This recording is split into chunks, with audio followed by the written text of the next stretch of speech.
Now let us see start dormancy आपण पाहू लागलो. Dormancy means it is a resting condition where the seeds undergo in rest condition. Then it is a state of metabolic arrest. It is a state of metabolic arrest that facilitates the survival of organism during the adverse environmental condition. Now यामध्ये काय होईल आता Sirin डॉर्मन्सी मध्ये it is adaptive mechanisms म्हणजे त्याच्यात adaptation झालेल्या त्या सीड्समध्ये in which ते अंडरगो द डॉर्मंट स्टेज. सर्व सर्व सीड्सचं काय एक डॉर्मंट स्टेजमध्ये जाते आणि त्यामध्ये मेटाबॉलिक ऍक्टिव्हिटी अरेस्ट होतात. त्याचा अर्थ काय होते की कोणती फिजिओलॉजिकल चेंजेस होत नाही, मेटाबॉलिक ऍक्टिव्हिटी होत नाही आणि they are go in a resting stage. And this structural or physiological adaptive mechanisms for survival are called as a dormancy. म्हणून याला आपण ते डॉर्मन्सी म्हणतो. ते एक रेस्टिंग स्टेज मध्ये सीड्स गेलेले आहे. Now in which what happen the mature and viable seeds will not germinate. Mature and viable seeds will not germinate even in the presence of favourable condition. जसं आपण पाहतो की सीड्स आहेत, seeds केव्हा germinate होईल जेव्हा त्याला फेवरेबल कंडिशन येईल. फेवरेबल कंडिशन मध्ये कोणकोणते येतात, एक वॉटर, देन एअर आणि जे temperature. These are the three favourable condition they are required for their development. At that time they are germination start. जसं आपण एखादं पीक आल्यानंतर जे सीड्स असतात, सीड्स बरेच दिवस त्याच कंडिशनमध्ये राहतात. नंतर जोपर्यंत आपण त्यांना पुन्हा पेरणार नाही, त्याची पेरणी करणार नाही, मग त्या फेवरेबल कंडिशनमध्ये ते ग्रो होतात. जसे आपण पाहतो की जसे वीट ते can grow in a cold environment, त्या टाईपचे आहे. त्याची एक डॉर्मन्सी पिरियड असते. बाकीचा जो काही समर डॉर्मन्स आहेत म्हणजे डेझर्ट डॉर्मंट म्हणतो आपण त्याला, काही विंटर डॉर्मंट्स जे आहेत त्या कंडिशनमध्ये ग्रो होत नाहीत, त्याच्या दुसऱ्या कंडिशनमध्ये सीड्स ग्रो होतात. त्याला मग आपण डॉर्मन्सी धिस नोन ॲज अ डॉर्मन्सी म्हणजे रेस्टिंग स्पेस और sleeping stage of the seeds. Now these viable seeds germinate only after the completion of dormancy period.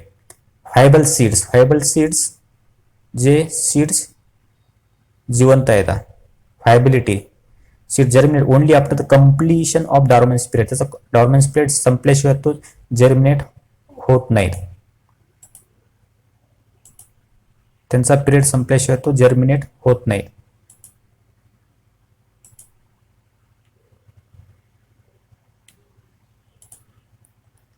Now that's viability seed germinate after the completion of dormancy period संपला की तो येतो. जसं आपण पाहतो की समजा काही सीड्स जमिनीमध्ये पडतात, बरेचसे प्लांटच्या सीड्स पडतात, पण प्लांटच्या सीड्स मध्ये कधीच ग्रो होत नाहीत. जसं आपण पाहतो की पडल्यानंतर ताबडतोब ग्रो होत नाही, पण एका पर्टिक्युलर इन्व्हायरमेंट जसं पावसाळ्याला सुरुवात झाली काही सीड जर्मिनेट होतात. That's means they are favourable condition arise and within this favourable condition the seeds are grow. Otherwise other condition the seed will not germinate. हा एक त्याला म्हणतो आपण ते डॉर्मन्सी पिरियड जे असतो त्यामध्ये याच. आता then some example of this oldest seeds म्हणजे आता याच्यामध्ये आपण पाहतो की काही सीड्सची डॉर्मन्सी पिरियड हा लॉंगर असते, काही सीड्सचा डॉर्मन्सी पिरियड हा शॉर्ट असतो. Now there are different type of this, it depend on the species. जसे स्पीसीज आहेत, प्लांट्स आहेत, त्याच्यावर डिपेंड असते. That's the dormancy. That's mature. That's some example oldest mature seeds that have the grown into the viable plants as they follows. जसं आपण याच्यामध्ये की lupinus arcticus ही एक स्पीसीज आहे. या स्पीसीज मध्ये असलेल्या सीड्सची डॉर्मन्सी आहे near about they can B 10,000 years. म्हणजे समजा एकदा याची सीड्स तयार झाली तर 10 वर्षे सुद्धा जगू शकते. 10 वर्षानंतर सुद्धा लावली तरी तो सीड ग्रो होऊ शकते. त्याच्यामध्ये they are the high period of this dormancy. सीड्सची डॉर्मन्सी कमी होत नाही किंवा त्याची ग्रोईंग कॅपॅसिटी ही कमी होत नाही. देन नेक्स्ट म्हणजे फोनिक्स डॅक्टिलिफेरा. सेकंड म्हणजे example Phoenix dactylifera. They are the viability और their dormancy period is 2000 years.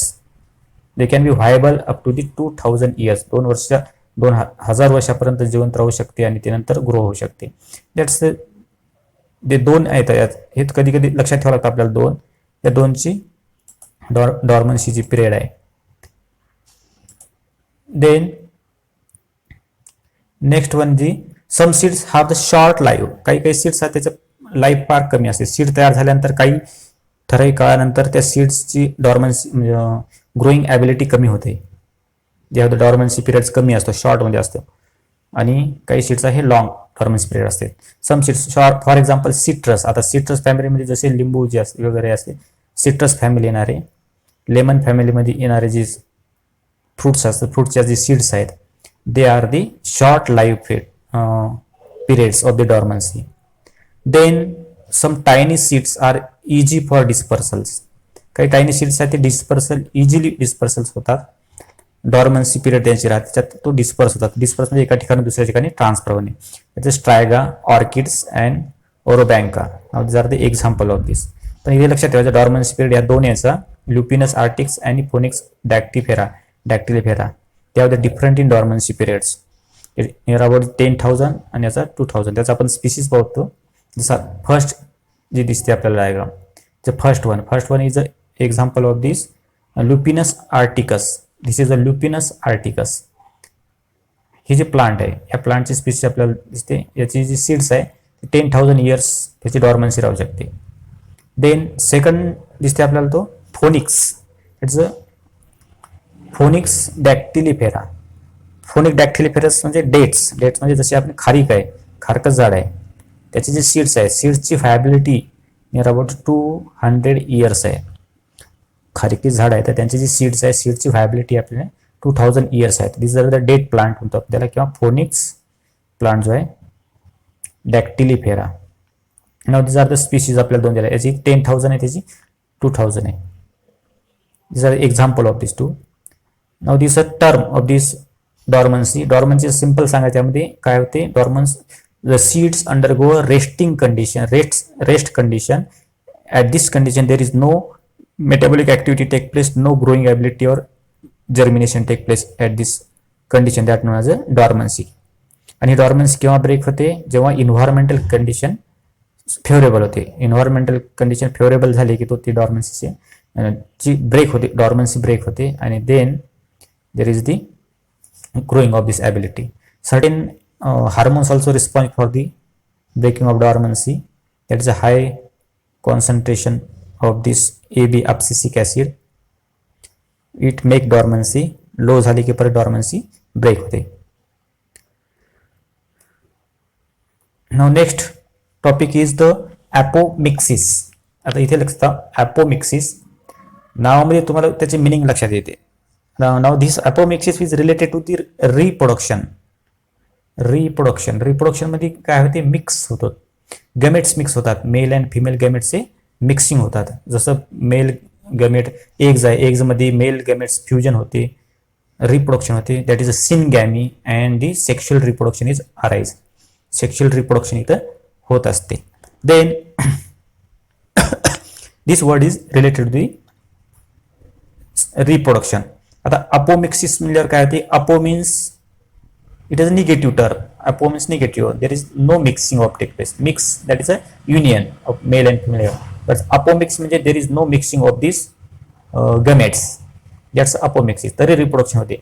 गमेट्सचं union झालं नाही तरी रिप्रोडक्शन व्हायला लागते, त्याला म्हणतो apomixis. It is a one type of asexual reproduction. जसं आपण पाहतो की असेक्शुअल रिप्रोडक्शन मध्ये there is no union of male and female gamete. आता डिफरन्स कसा आहे तो, असेक्शुअल रिप्रोडक्शन मध्ये मेल अँड फिमेल गॅमेटचं युनियन होत नाही, विदाउट त्याचे व्हेजिटेटिव्ह पार्ट पासून तो न्यू प्लांट तयार होतो. पण अपोमिक्सिस मध्ये काय होईल, there also presents of male and female gametes but there is no mixing take place. Gametes are presents but there is no mixing take place, आणि तरी तो रिप्रोडक्शन होत असते. हा डिफरन्स आहे. Is a type of asexual method reproduction. Formation of एम्ब्रिओच्या सुद्धा formation होते. असेक्शुअल रिप्रोडक्शन मध्ये एम्ब्रिओ फॉर्मेशन होत नाही, पण अपोमिक्सिस मध्ये एम्ब्रिओ फॉर्मेशन होते. आणि हे असेक्शुअल रिप्रोडक्शन सुद्धा आहे. That is without formation of the male and female gametes and act as a fertilisation. जर मेल फिमेल गॅमेट फॉर्मेशन जरी नाही झाले तर एम्ब्रिओ इथे तयार व्हायला असेक्शुअल रिप्रोडक्शन या मेथडनं. आणि it is the sexual, it make the copy of the sexual reproduction. It try to make the copy of the sexual reproduction. Sexual reproduction सारखी तो कॉपी करायला पाहतो अपोमिक्सिस मध्ये. आता सेक्शुअल रिप्रोडक्शन मध्ये काय होते, male and female gamete union होते, फक्त त्याच्यामध्ये काय होईल की त्याचं युनियन व्हायला नाही. गॅमेट तयार करायला पण युनियन होत नाही आणि रिप्रोडक्शन तर व्हायला. हा एक डिफरन्स त्यामुळे लक्षात येते, असेक्शुअल रिप्रोडक्शन अँड अपोमिक्सिस. म्हणजे याला दोन्हीचे कॅरेक्टर घ्यायला, तो असेक्शुअल रिप्रोडक्शनचे काही कॅरेक्टर घ्यायला, सेक्शुअल रिप्रोडक्शनचे सुद्धा कॅरेक्टर घ्यायला. असेक्शुअल रिप्रोडक्शनमध्ये तो गमेट तयार होत नाहीत, पण याच्यात गमेट तयार व्हायले, पण त्याच्यात सेक्शुअल रिप्रोडक्शन सारखी सिनगॅमी होऊन जाईल, union of male and female गॅमेटचं होत नाही. हा एक प्लस पॉईंट आहे अपोमिक्सिस मध्ये. That means it is usually sexual reproduction where there is no meiosis and no syngamy. पहा, सेक्शुअल रिप्रोडक्शनचे गॅमेट तयार झाले, पण ते गॅमेट कसे, देर इज नो मिओसिस. आता गॅमेट तयार होते म्हणजे मिओटिक प्रोसेस होते, हॅप्लॉइड सेल होतात, पण याच्यात मिओसिस घडत नाही. मिओसिस घडत नाही म्हणजे याच्यामध्ये काही हॅप्लॉइड सेल्स या तयार होत नाहीत. सिनगॅमी होत नाही. सिनगॅमीचा म्हणजे काय, मेल अँड फिमेल गॅमेटचे युनियन होणे, त्याला सिनगॅमी म्हणतो आपण, फर्टिलायझेशनमध्ये पाहिलं आहे. या दोन्ही प्रोसेस इथं होत नाहीत, तरी रिप्रोडक्शन होते, एम्ब्रिओ फॉर्मेशन होतो, त्याला म्हणतो आपण अपोमिक्सिस. आता इथे काय होते आणखी, that's embryo develop in the ovules. आता ओव्हल्स सर्वांना माहिती आहे, ओव्हल कुठं असते, एम्ब्रिओ सॅक मध्ये ओव्हल्स असते, ओव्हल्स. आणि दिस ओव्हल्स पासून इथे हा सीड तयार होते, ओव्हल्स पासून इथे सीड तयार झाले आहे. ही प्रोसेस त्यामध्ये व्हायला लागली. जसं फर्टिलायझेशनच्या नंतरच्या ज्या सर्व काही प्रोसेस होतात ते प्रोसेस अपोमिक्सिस मध्ये होतात, फक्त actually union of male and female gamete is not take place. हा एक इथं आपल्याला मेन त्याचा पॉईंट जे कन्सेप्ट आहे तो अपोमिक्सिस. अपोमिक्सिस मध्ये काय होतं, व्हेन गॅमेटोफाइट ऑर्गन्स. आता गॅमेटोफाइट ऑर्गन्स कोणते असतील त्यामध्ये, मेल गॅमेटोफाइट, फिमेल गॅमेटोफाइट, हे ऑर्गन्स इथं तयार होतात, male gametophyte organs. Or the cells produce embryo, याच्यात एम्ब्रिओ तयार व्हायला, इथे पहा, ते cells produce embryo like structure without fertilisation. Fertilisation न होता एम्ब्रिओ तयार व्हायला, दॅट्स अपोमिक्सिस. फर्टिलायझेशन न होता, without fertilisation there is a production of this embryo. याला म्हणतो आपण अपोगॅमी. त्याचाच एक टर्म आहे apogamy. Apogamy without of this organs or cell produce embryo. जसं गॅमेटोफाइट मेल फिमेल गॅमेटोफाइट आहे, फिमेल गॅमेटोफाइट मधून डायरेक्टली तो काय होते, फर्टिलायझेशन न होता त्याच्यापासून एम्ब्रिओ तयार होतो, त्याला अपोगॅमी म्हणले जाते. Now similarly diploid sporophyte. Sporophyte म्हणजे स्पोर प्रोड्युसिंग जे असतात हे डिप्लॉइड असतात, 2n diploid sporophyte. This cell produce haploid gametophyte which produce haploid gametophyte. आता इथे काय होईल, स्पोरोफाइट पासून डिप्लॉइड गॅमेटोफाइट, डिप्लॉइड स्पोरोफाइट पासून डिप्लॉइड गॅमेटोफाइट तयार होते. गॅमेट कसे व्हायले, डिप्लॉइड व्हायलेत विदाउट अंडरगोइंग मिओसिस. मिओसिस होत नाही ते, पण गॅमेट व्हायले हे डिप्लॉइड गॅमेटोफाइट हे डिप्लॉइड तयार व्हायले, त्याला अपोस्पोरी म्हणतात, apospory. For example is the mango, orange. Orange आणि मँगो हे अपोस्पोरी पासून इथे च्या सहाय्याने तयार झाले. That's apomixis. हे लक्षात ठेवायचे, इथे एम्ब्रिओज तयार व्हायला, गॅमेट डिप्लॉइड तयार झाले तर डिप्लॉइड तयार व्हायले, आणि there is no union of the male and female gamete. हा एवढा कन्सेप्ट इथे लक्षात द्यायचा. That knows apomixis. Apo means not mixing of the male and female gamete. आता याच्यात अपोमिक्सिसच्या मेन 3 कॅटेगरीज आहेत. The main categories of this apomixis are the recurrent apomixis, non recurrent apomixis and adventitious apomixis. Is the first one recurrent apomixis, non-recurrent apomixis and adventitive embryony. हे जे 3 term जे आहेत अपोमिक्सिसचे. आता प्रत्येकामध्ये काय होते, रिकरंट अपोमिक्सिस याच्यात तोच आहे, अपोमिक्सिसचाच 3 पार्ट दिले, त्याचे 3 कॅटेगरीज दिल्या. Now in this type what happen, आता एम्ब्रिओ तर डेव्हलप होते, युनियन होत नाही, मेल अँड फिमेलचे युनियन होत नाही, एम्ब्रिओ डेव्हलप होते. पण हा एम्ब्रिओ कसा डेव्हलप होते ते रिकरंट मध्ये आहे तो. In which what happen, the embryo develop from the archesporial cell, किंवा त्याला आपण म्हणतो pollen mother cell, micro megaspore mother cell, MMC म्हणजे मेगास्पोर मदर सेल पासून एम्ब्रिओ हा तयार व्हायला, और from some other parts of the nucellus. एकदा archesporial cell, megaspore mother cell असेल, किंवा न्यूसेलस सेल आहे, या सेल पासून डायरेक्टली एम्ब्रिओ इथं फॉर्मेशन व्हायला, त्याला म्हणतो आपण रिकरंट अपोमिक्सिस. आता कसा होईल हे आर्चिस्पोरियल न्यूसेलस, जसं आपण पाहतो की एम्ब्रिओ सॅक आहे, एम्ब्रिओ सॅकच्या भोवती एम्ब्रिओच्या आतमध्ये एग्स तयार झाला, ओव्हल तयार झाला, हा आतमध्ये तयार झाला. पण काही सेल्स ह्या ज्या आता त्या आर्चिस्पोरिया MMC हे डायरेक्टली एम्ब्रियोनिक सेल होतात आणि त्यापासून तो एम्ब्रिओ डेव्हलप होतो. आर्चिस मेगास्पोर मदर सेल म्हणजे त्यात मेगास्पोर मदर सेल हे डिप्लॉइड असते, त्या सेलपासून एम्ब्रिओ तयार होतो आणि इथं सीड अँड फ्रूट तयार होते. त्याला रिकरंट म्हणले जाते. एक लक्षात ठेवायचं, रिकरंट म्हणजे अपोमिक्सिस म्हणजे काय, आर्चिस्पोरियल असेल किंवा मेगास्पोर मदर सेल्स किंवा न्यूसेलस या सेलपासून जो एम्ब्रिओ तयार होतो त्याला अपोमिक्सिस, रिकरंट अपोमिक्सिस म्हणतात. हे कसे असतील, diploid. It's a diplospory and unreduce embryo sac is derived from the diploid megaspore mother cell. हे लक्षात घ्यायचं, embryo sac is develop from the diploid megaspore mother cells, यापासून जे तयार होतो त्याला म्हणतो आपण रिकरंट अपोमिक्सिस.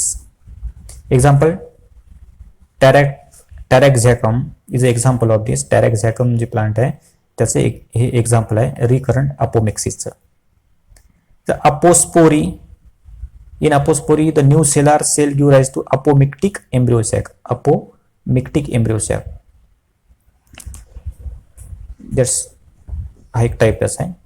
आता दुसरा आहे, सेकंड टाईप आपण पाहतो ते non recurrent apomixis. Non recurrent apomixis. तर नॉन रिकरंट अपोमिक्सिस मध्ये काय असेल, रिकरंट अपोमिक्सिसच्या अपोजिट आहे non recurrent apomixis. In this type what happen, आता डिफरन्स फक्त लक्षात ठेवा. In this megaspore mother cell undergo usual meiotic division. पहिला आपण रिकरंट अपोमिक्सिस मध्ये मेगास्पोर मदर सेल पासून डायरेक्ट एम्ब्रिओ तयार होतो आणि पुढे फ्रूट्स आणि सीड डेव्हलपमेंट होतात.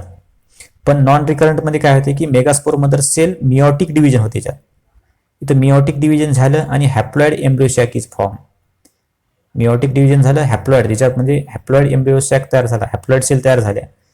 पण हॅप्लॉइड सेल तयार झाल्यानंतर या एम्ब्रिओ सॅक मध्ये मेल अँड फिमेल युनियन गॅमेटचं युनियन झालं नाही. Haploid embryo sac is form and then this embryo arise either from the eggs by the parthenogenesis or from the other haploid cells. इथे embryo कशापासून झाला, haploid cell पासून. Haploid एम्ब्रिओचं पार्थेनोजेनेसिसच्या सहाय्यानं फर्टिलायझेशन झालं. आता what is by parthenogenesis. Parthenogenesis म्हणजे development of embryo without the union of the male gamete. एखादा एम्ब्रिओ एग्ज आहे, एक सेलला मेल गॅमेट युनियन त्याच्यासोबत फ्युजन न होता डायरेक्ट तो एम्ब्रिओ तयार होतो, त्याला पार्थेनोजेनेसिस म्हणतात. Parthenogenesis, formation of embryo without union of this mail gamete, that म्हणजे पार्थेनोजेनेसिस. आता यामध्ये काय होती, एम्ब्रिओ सॅक जे आहे, एम्ब्रिओ सॅकचं डेव्हलपमेंट हे हॅप्लॉइड आहे. हॅप्लॉइड पासून तो डायरेक्ट एम्ब्रिओ तयार होतो आणि एम्ब्रिओ तयार झाल्यानंतर त्यापासून पूर्ण तो प्लांट्स, सीड्स आणि फ्रूट्स तयार होते. Now this plants produce by this method are genetically sterile.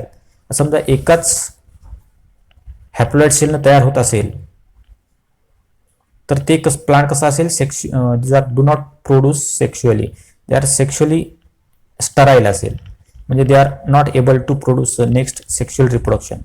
Sexual reproduction त्यात प्रॉपरली होणार नाही त्याची, तो कारण हॅप्लॉइड सेल पासून तयार झाला. हा प्लांट याच्यातला कसा असेल, हॅप्लॉइड असेल. आपण रिकरंट मध्ये कसा आहे, डिप्लॉइड पासून तयार झाला. डिप्लॉइड सेल पासून एम्ब्रिओ तयार झाला आणि प्लांट ग्रो झाला, नवीन प्लांट फॉर्मेशन झाला, सीड झालं, फ्रूट झालं किंवा प्लांट तयार झाला. पण नॉन रिकर्ड मध्ये काय होईल की हॅप्लॉइड सेल्स पासून एम्ब्रिओ तयार झाला पण विदाउट युनियन, त्यात मेल फिमेल गॅमेट युनियन झालं नाही. हॅप्लॉइड एम्ब्रिओ पासून हॅप्लॉइड एम्ब्रिओ सॅक पासून एम्ब्रिओ तयार झाला आणि नंतर त्यापासून एक प्लांट तयार झाला. हे प्लांट कसं असेल, हॅप्लॉइड असेल.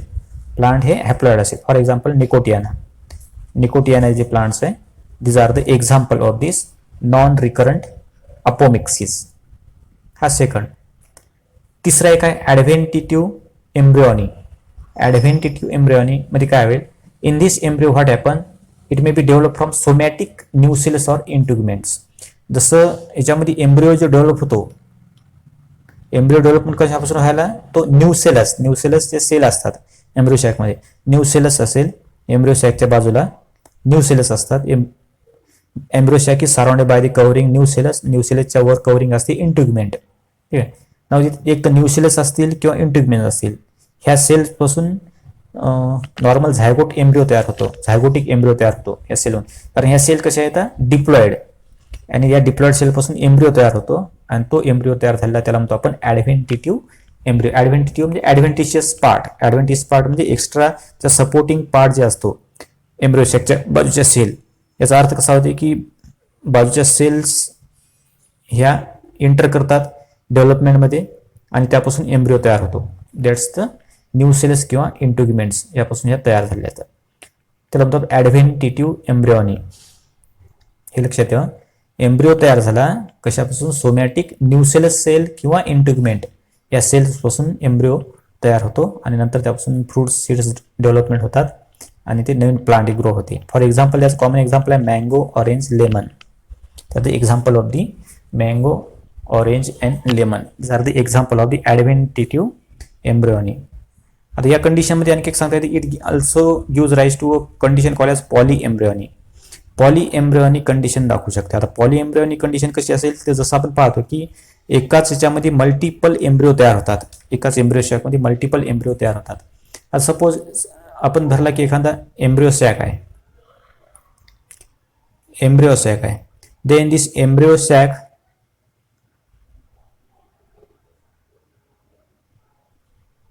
जसं आपण यात पाहिलं की एम्ब्रिओ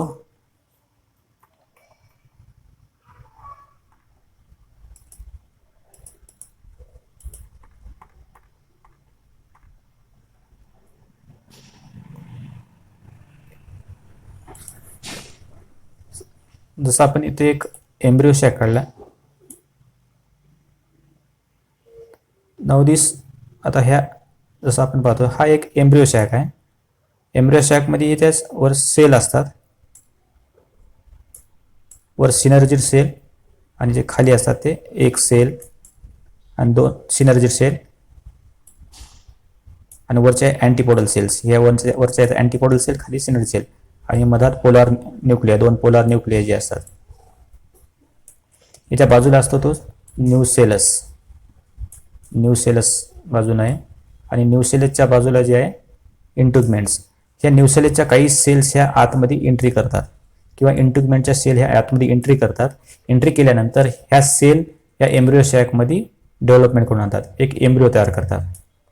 ह्या न्यूसेलसच्या सेल ह्या एम्ब्रिओ सॅकमध्ये एंट्री करतात आणि स्वतः एम्ब्रिओ डेव्हलप करतात. म्हणजे आता इंटिग्युमेंटच्या काही किंवा न्यूसेलच्या सेल जे आहे आतमध्ये केल्यानंतर काय होईल, जेवढा सेल गेला तेवढा तो एम्ब्रिओ तयार होतात. त्याचे पॉली एम्ब्रिओनी, याला म्हणतो आपण पॉली एम्ब्रिओनी.